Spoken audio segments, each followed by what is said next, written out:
તિરંગા જે ગ્રુપ હતું તોડબાદ ગેંગ તે છેલ્લા ભારતીય જનતા પાર્ટી અને નગરપાલિકાના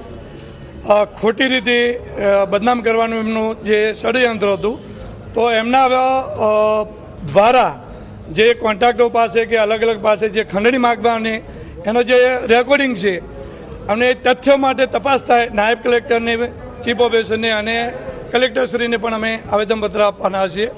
તો આ ટીમ દ્વારા છેલ્લા કેટલા સમયથી ભારતીય જનતા પાર્ટી અને ડીસા નગરપાલિકાને ખોટી રીતે બદનામ કરી રહ્યા હતા તો ખરેખર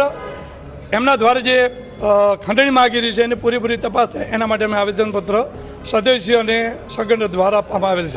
2 દિવસથી આપણા નગરપાલિકાના જે અપક્ષ ઉમેદવાર મધુબેન કેલા છે એમના દીકરા ધવલભાઈ કેલા છે એમની ઓડિયો ક્લિપ જે વાયરલ થઈ છે અને એમાં એમને ખંડણી 20 લાખની ખંડણી માગતો એમનો જે ઓડિયો વાયરલ થયો છે જો એમને ખરેખર ખંડણી માગી હોય તો એ ખોટું છે અને ભારતીય જનતા પાર્ટી શાસિત નગરપાલિકા છે એનાથી નગરપાલિકા બદનામ થઈ રહી છે તો એની પૂરતી તપાસ થાય એના માટે અમે આવેદનપત્ર આપવા માટે અહીંયા આવ્યા છીએ।